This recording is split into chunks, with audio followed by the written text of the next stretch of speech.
Hi everybody, this is Vasudiji. Welcome to my channel.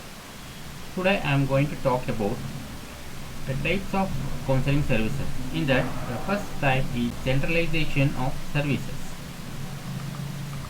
Now let us see what is centralization services in guidance and counseling. Centralized authority exists in an organization when all or most decisions and orders come from a centralized source, usually the members from the top level of the organizational structure. Whatever the decision, whatever the order, they will pass from the top level. So the person who are working in the top level, they only pass the order or take the decision in that centralized services. That means centralized authority comes from the top of the organization, flows down and radiates out. Information flows up to the top from all parties of the organization where it is analyzed and synthesized so decision can be made. In the top order only they will analyze, they will synthesize and also they will take a decision and they will pass on to close down into the lower level. Once a decision has been made, orders flow down from the top of the organization through the process of delegation where superiors confer authority on subordinates to accomplish certain tasks. Whatever they will pass that order or take the decision, the subordinates will accomplish. They will take it and they will make it in action.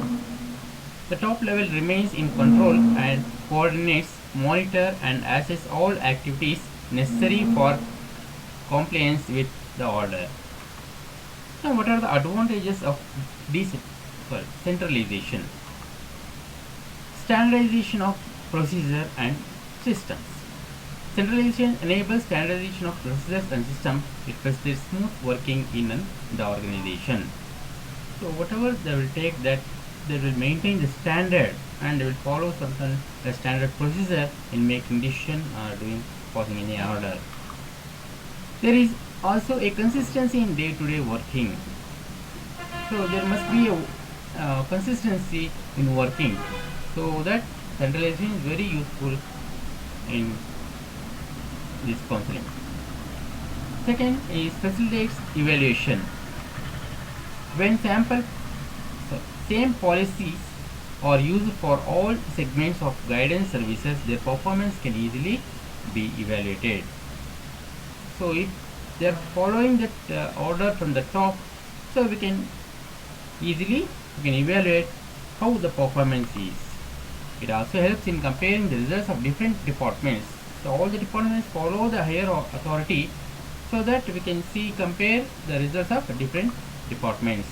This will bring a sense of competition among various segments. Ultimately, the overall performance will improve. When we started to compare with the different departments, then they will take it as a challenge and they will do better performance so they can improve. So economies. So centralization of management will bring economies of large scale. There will be a centralized buying and saving. Whatever the purchase, whatever the things, so they only do that. So large quantity means, so they will save the money. This will enable the bulk buying, resulting in discounting and savings in transportation expenses. When the sales are done in large quantities, then customers are offered better terms and low prices. Next, coordination of activities. Coordination of activities of various segments is also facilitated by centralized management. In the absence of centralization, different segments may pursue their independent policies. This may result in disunity and disintegration. So in the absence of centralization, the department take its own decision, the independent policies. So it may result into disunity and disintegration. Centralized management will help in coordinating the work of different segments in such a way that organizational goals are achieved. Now let us see what are the disadvantages of levels of centralization. First one, destroys individual initiative. Centralization revolves around one person only. Whatever the decision they will take, only one person, the top, those who are working in the top only. That depends on one person.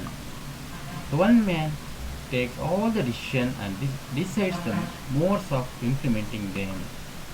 Nobody is given the authority to use his own judgment even if they are glaring weakening in the decision. So here there is no chance of taking their decision their own. They cannot take judgment of anything, even if the possibility of appointing any of the staff members, very needed one also, they cannot take the judgment. It destroys initiative of the subordinates. Whatever the work we have to do, there must be initiative to do any work to be success. So nobody will take initiative because they will follow and they will wait for the orders of the higher authority for small things also. They do not make any suggestions and just carry on with whatever has been conveyed to them. So no suggestions given by any subordinates. Only they will follow the higher. Whatever they will convey, so that they will follow only. Overburden of few. This system gives all responsibility for few persons in the organization. So those who are working at the top level, they only take all the responsibility, all the risk they only taking. Therefore, it is very burden to few people only. So they remain overburdened with routine work while subordinates do not have sufficient work. If all the work they are only doing means subordinate doesn't have any sufficient work to do. The centralization of all powers do not allow the chief executive to devote sufficient time for important tasks of planning, coordinate, and motivating. So all the work only the executive only taking means should not be given time to planning, coordination, motivating. A small things he cannot concentrate. Which one he has to give more important, so that also he cannot make to do. In a decentralization setup, routine matters are left to the subordinates and manager concentrates on important administrative work only. The small things the subordinates only take care. Only the manager will concentrate only the administrative work only. But here in that centralization, there is no chance of subordinates to do work. Slow down the operations. The counseling services are slowed down under centralized setup. All decisions are taken only by one person and his unavailability keeps the matter pending. She is not at all providing or passing the order or any decision to the subordinates. So suppose any problem not at all available means, so all the work is pending only. Without that order, the subordinate cannot do any work. He cannot take any decision. So that it is slow down the any work. Even clarification about decision are referred to the top, which destroys invaluable time in 40 days. Any doubt, any clarification, so they have to wait. They have to ask to the top level people, and they have to wait for them. So it is a waste of time for subordinates. Things move very slowly in centralized setup because everything has to pass through the manager, the distance from customer or the clients. The clients do not come into contact with policymakers. So they cannot, those who are policymakers, they cannot come to that contact, but they meet only those officials who do not have any powers to take decisions. So they will go to the person or official, they do not have the powers to take decision. Moreover, one person cannot meet and know the reactions of clients regarding guidance and counseling services. No scope for specialization. Centralization does not offer any scope for specialization. Whatever the specialization the subordinate got, so there is no use for in this centralizing services. All decisions are taken by one person and he may not be a specialist in all the areas. So a person, those who are taking the decision, he may not be a specialist in all the areas. So that may affect the whole services. In the present competitive world, there is need for employing the services of specialists. Each area, one specialist needed. One man cannot take any decision for all the matter.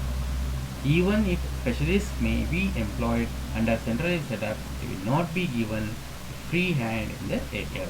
Sometimes the specialists are employed in the organization, but they not take any decision.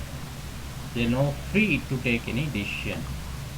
They will keep on convincing the chief executive, who is the ultimate decision maker. The specialists do not have any role in an organization which centralizes authority.